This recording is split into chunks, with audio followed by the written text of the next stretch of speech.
So, welcome to Dad Gets Fit.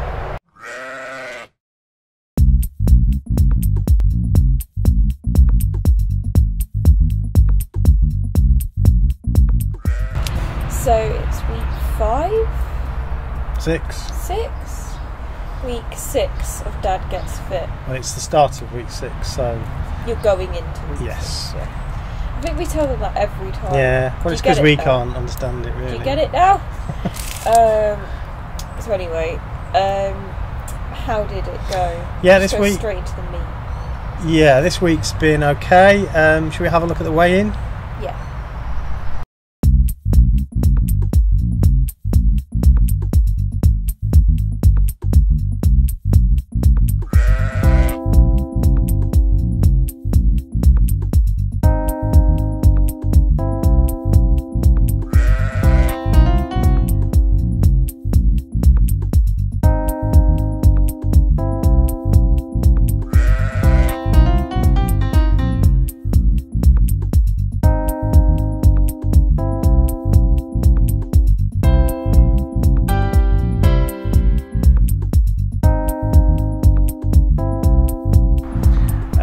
So yeah, as you can see, I've lost the £2 that I put on last week.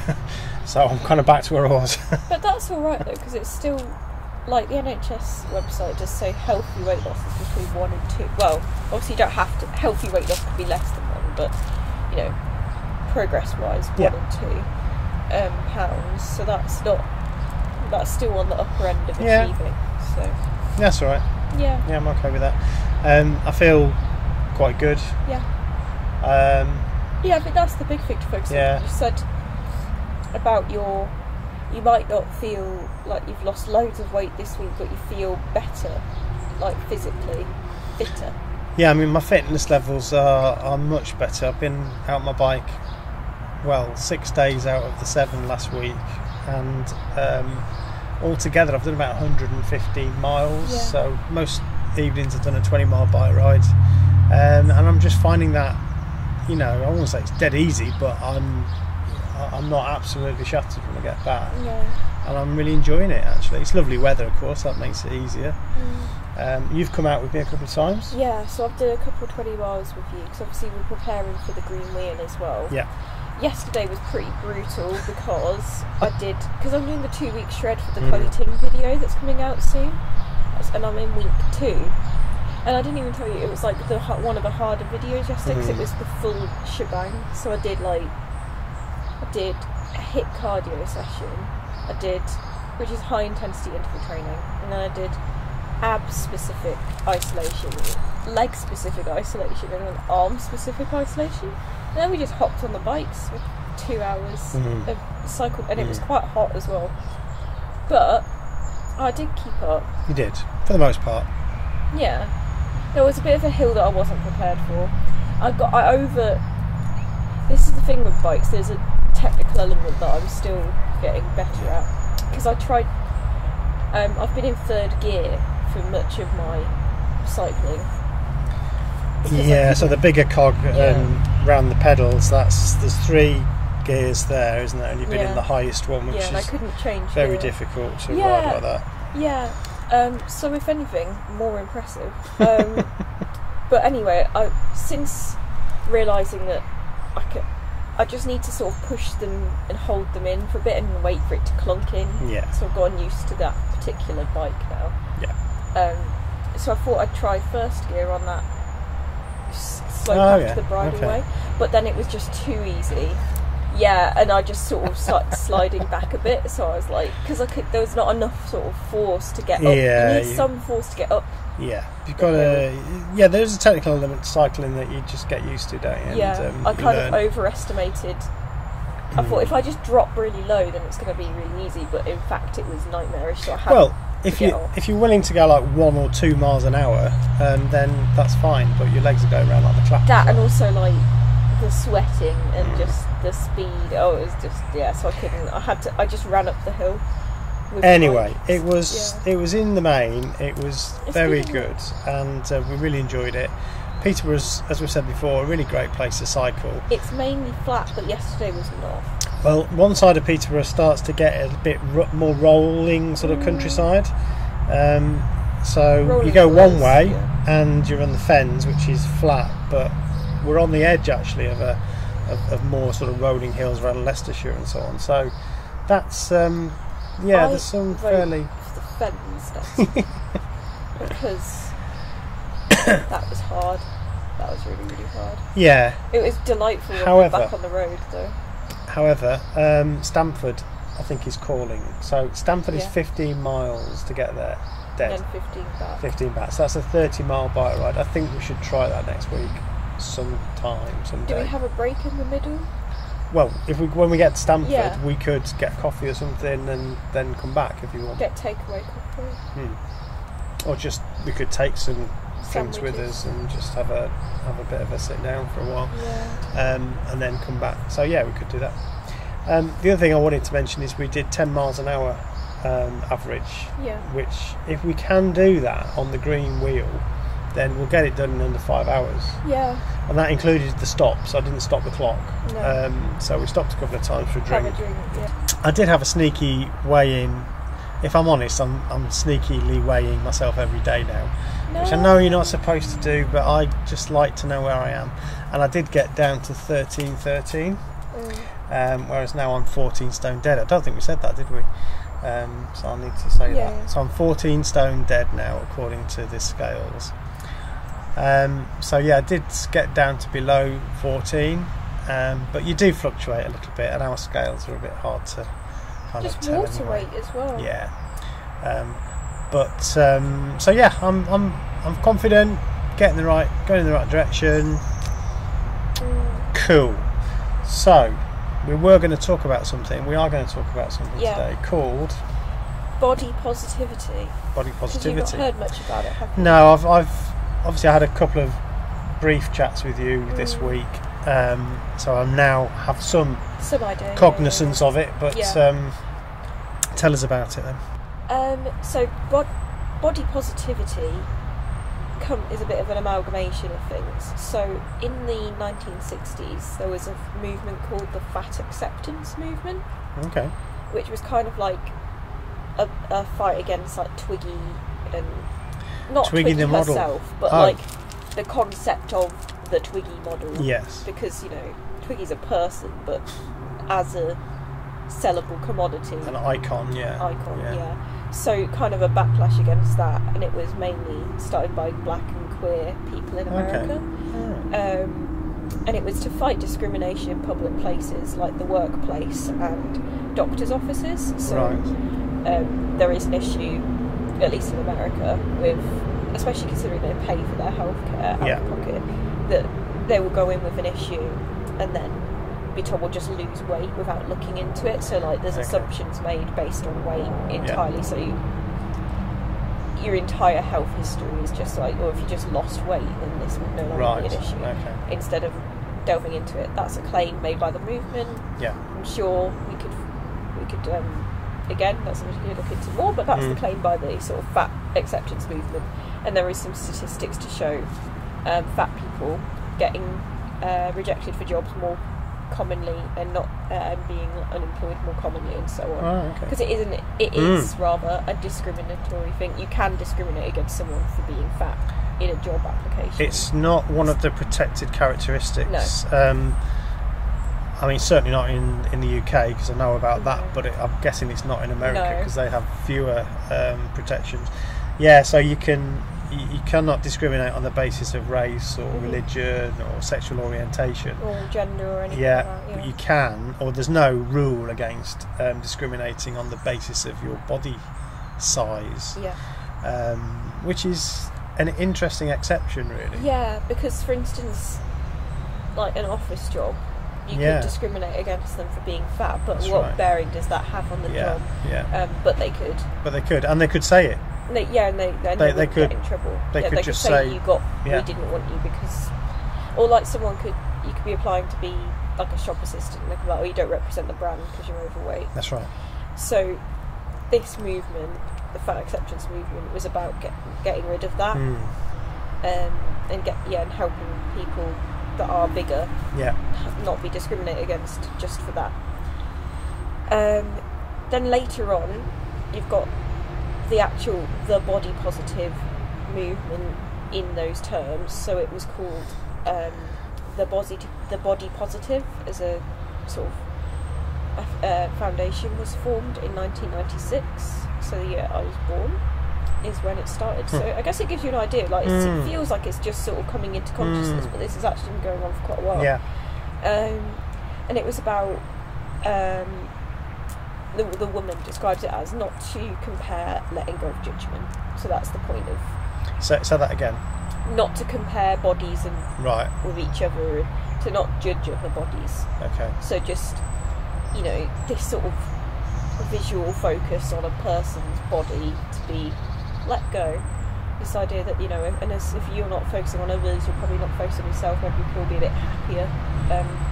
And it also comes from the fact that this woman's sister had, I think, struggled with her weight, and then she'd become bulimic, and she'd had breast implants and so on. So it wasn't just about weight; it was about just body modification to fit a particular standard of female beauty.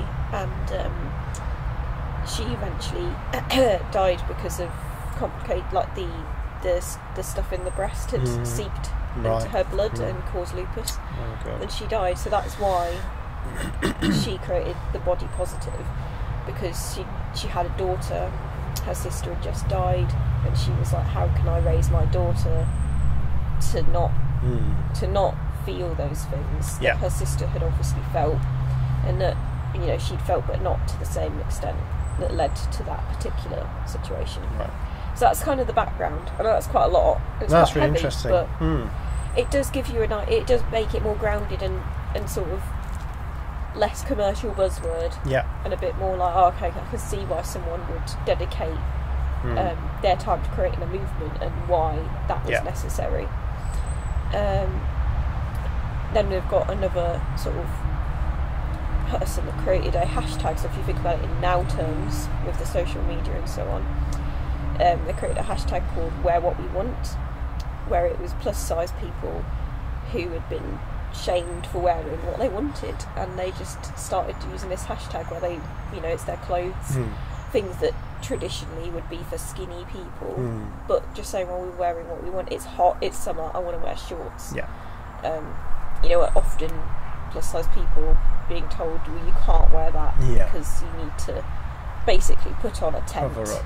Put on your tent clothes. So we don't have, the rest of us don't have to be like forced to look at you. Sure. So they started this movement of wear what we want, where it's like, I just want to be comfortable, and also maybe you like fashion, you want to wear crop tops because they're in style, you know. So that's kind of like 60s to 90s to now. You've got that sort of situation. Also interesting is that it does seem like it's changing in the commercial world as well. So this started off, I guess, as a social justice, like power to people kind of situation, but now it's obviously being taken on by corporate America. I'm saying here because these are American brands, and they have a big impact on just the world. This is a brand called Ari that I don't really know of, but well, I do know of, they're American people, but it's not a brand here. But they started doing inclusive marketing, where it's no Photoshop. They get like sort of normal people to model the clothes, people with disabilities, different shapes, sizes, all of that. And they've actually gone up 38% in sales since implementing that new marketing scheme, as opposed to Victoria's Secret, which in 2017 to recently dropped 22% in shareholders because they continue to, I think the guy said something like, we're never going to have plus size people or trans people because we're about creating a fantasy, and that doesn't fit a fantasy, so we're not going to do that. And that obviously backlashed really hard, because I mean, read the room Victoria's Secret. It's all I can say. So you can see there's like this change, and that all is very positive. So yeah, that's kind of like the positive side of body positivity. Is celebratory nature as well, you know, being able to feel free and doing what you want, and being happy in your body, even if it's not perfect or exactly as society has deemed as being so. Yeah. So that I think is good, because everyone deserves to be happy in their skin, and deserves to wear what they want and to go to shops and choose what's fashionable and enjoy that. I think that's good. But there are some things that I do think are a bit problematic. Okay. So this idea, I would say our show that we're doing right now wouldn't be branded as body positive, because you're getting fit. You're doing, obviously we've not called it Dad Gets Thin, we've called it Dad Gets Fit, but I think seeing how people reacted to Blogilates when she went on a fitness journey, people saying, you know, you're too thin to be going on a fitness journey, wanting to lose weight is inherently not body positive, you know, you've got an eating disorder now or whatever, and it's like, it was quite intense and explosive as a reaction. And also she did a piece on it with some... Who's she, sorry? Blogilates. Cassie Ho. Right, okay. She did a piece on YouTube about body positivity and exploring it a bit, because she inadvertently had become part of that movement, because she did a video that went viral about editing her body to fit what her commenters were saying. Okay. And that blew up, and everyone then deemed her as a body positive. But then she's now going against it because she wants to change her body. Right. And it just, was exploded. So she was talking about that, and she interviewed a few plus size models, and then she said, you know, do you feel like you can't lose weight because of your followers, because of your job? And I said yes, because, you know, if they lose weight, then their brand is damaged. Basically, I'm sort of paraphrasing, obviously. Do watch. It's basically like a documentary. We'll put a link onto it if you're interested in watching it. Because I think it is quite interesting. Unfortunately, it's very like stagnant. I think it's quite stagnating in the way that it's like, be positive as you are now, but you can't want to make any changes. So it feels like you're kind of, as soon as you accept the premise, or as soon as you embrace the premise to its nth degree, you're locked in to the body shape that you are at that moment.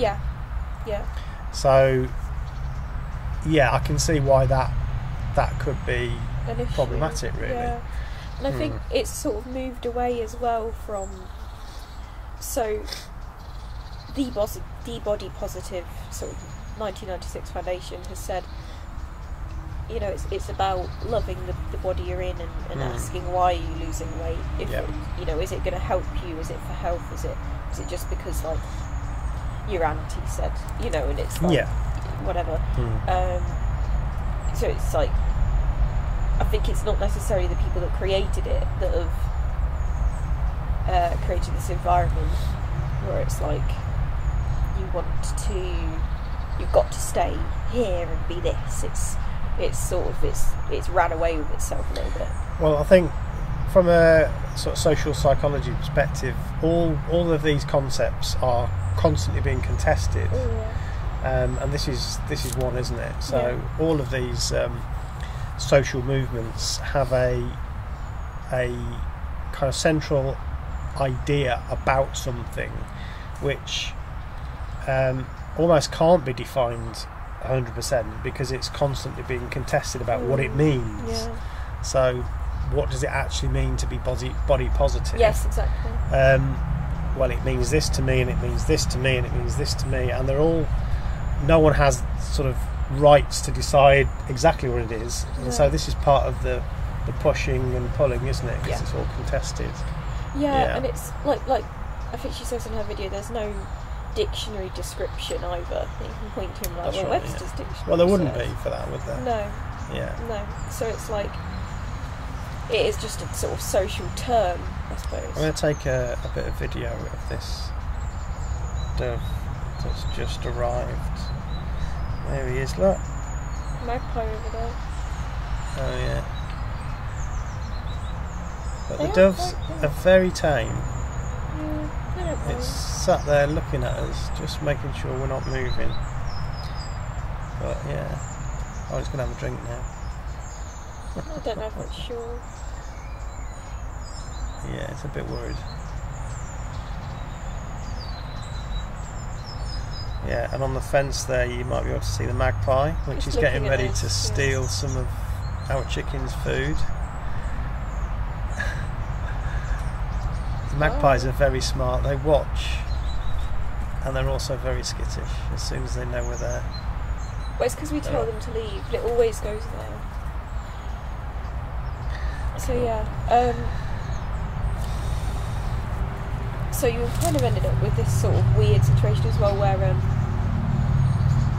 you would think that body positivity would be for everyone, but it's not as well, because there's this whole sort of like body positivity is only for fat people movement as well, which is a bit, I think, inherently against the point. So do you think that what's going on here is that there's a need to create a community because certain people feel that they're being excluded to some degree from what others would consider to be normal, and so there's a group that have kind of created their own community that have adopted this idea, and then they want to keep that because it's a way to feel supported and valued, and then when other people start to try and join in on that, then they're stealing their thing. Yeah, I think there's definitely a feeling of that, and also like, because I've seen it as well with women or men, whatever, have lost a lot of weight and they've got loose skin, so they use the body positive hashtag because that's not mainstream beauty standards to have a lot of loose skin. Yeah. But then they're being told like, get out because you're skinny now. So it's like, do you see what I mean? Like this is interesting though, isn't it? Because this is part of this tribalism that I mean, there's always been tribalism to a degree, but it seems like our current society is wired up to create these tribes. Whether it's about race or religion or opinions about, well, anything really. Some profound stuff and some fairly trivial stuff, and lots in between. It's as though once you're being forced to take a position, and these positions seem to get further and further apart until you're no longer able to communicate with each other. You can't, like I said, there's no nuance to it anymore, so it's like, it's turned from, accepting bodies and so on, and like a really profound story from that woman about her sister that died from bulimia, well, not from the bulimia, but from, complications. And then it's now turned into, but body positivity is just for fat people, and I don't think that was what she was going for. No. She's not a big person, the woman that's found it. She's not a plus sized woman. So yeah, is this a point where, I mean, I don't want to sound condescending, but where we kind of have to actually say what is the common sense kind of balanced position here? I mean, not everybody will agree with that, I guess, but it seems to me that that firstly, nobody should be shaming somebody for being any weight. So it's wrong to shame people for being fat. Yes. I think that's clear. I think it's unfair and unnecessary to discriminate against people because of their body size or body shape. On the other hand, I think to imagine that there is no size that you could get to that isn't causing you a problem for health reasons as much as anything else also seems extreme to me. So if somebody wants to lose weight because they want to feel healthier, fitter, stronger, or even they feel that they look better, then I think that should be up to them. Yeah. So long as it doesn't go to an extreme, and that's Yeah. really where isn't that what it comes down to? Yeah, I think there's this. Things have gone a bit mixed up in that there's this. There's a few people that advocate and believe that. A few that believe that you can't lose weight without developing an eating disorder, or it's too high of a risk to encourage or prescribe weight loss. So as a doctor, they advocate that you shouldn't prescribe weight loss because the side effect or potential risk factor of developing an eating disorder is too high. Right. So you shouldn't. But I don't see the evidence for it, for one. Yeah. Like, I don't know what the stats are for people losing weight, developing an eating disorder. I don't know. So I don't, including binge eating disorder, anorexia, bulimia, so on. Well, what we do know from the statistics and the research is that countries that have a population that is heavier, let's say, like the US and the UK, have higher instances of diabetes, heart disease, some cancers, stroke, and so on. So we know as much as we can know anything that diets that make you overweight according to any kind of